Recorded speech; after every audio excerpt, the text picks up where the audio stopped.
आध्यात्म ज्ञान नित्यत्वं तत्त्वज्ञानार्थ दर्शनम् एतद् ज्ञानम् इदं प्रोक्तम् अज्ञानम यदतो अन्यथा। श्रीमद् भगवत गीता के श्लोक का अभिप्राय है, आध्यात्म ज्ञान में नित्य निरंतर स्थिति और तत्व ज्ञान के अर्थ स्वरूप परमात्मा को सर्वत्र देखना, यह तो ज्ञान है, और इसके विपरीत जो कुछ है वो सब अज्ञान है। आत्मबंधन बंधुओं, आज मैं धर्म क्षेत्र कुरुक्षेत्र से सुदेश शर्मा आपके समक्ष आध्यात्मिकता विषय पर कुछ विचार लेकर प्रस्तुत हुई हूँ। साथियों, आध्यात्मिकता कोई अलग से मार्ग नहीं है, अलग से विद्या नहीं है।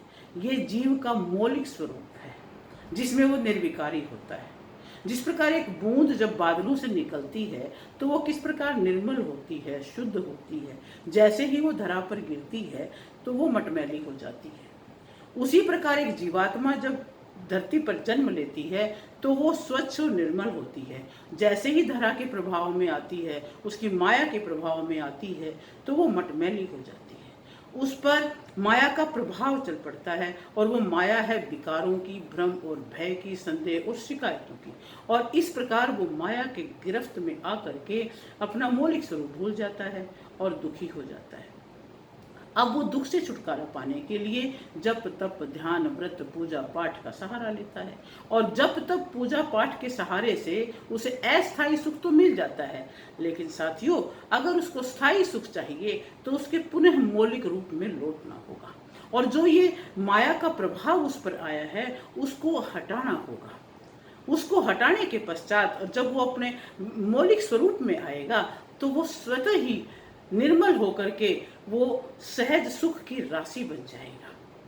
और आध्यात्मिकता का ये एक प्रमाण होता है कि आध्यात्मिक व्यक्ति के अंदर आनंद का अविरल स्रोत बहता रहता है।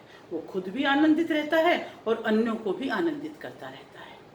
एक आध्यात्मिक व्यक्ति संसार में उसी तरह रहता है जिस तरह से कीचड़ में कमल रहता है। कमल पर जिस तरह कीचड़ का प्रभाव नहीं पड़ता, उस पर भी संसारिकता का प्रभाव नहीं पड़ता। उसके हृदय में प्रेम, शांति और करुणा स्वाभाविक रूप से विद्यमान रहते हैं।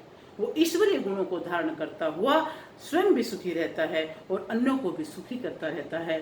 अंत में साथियों, आध्यात्मिकता के व्यवहारिक पक्ष पर एक श्लोक बोलकर मैं अपनी वाणी को विराम दूंगी। सर्वे भवन्तु सुखिनः, सर्वे सन्तु निरामया, सर्वे भद्राणि पश्यन्तु, मा कश्चित् दुःखभाग् भवेत्। धन्यवाद।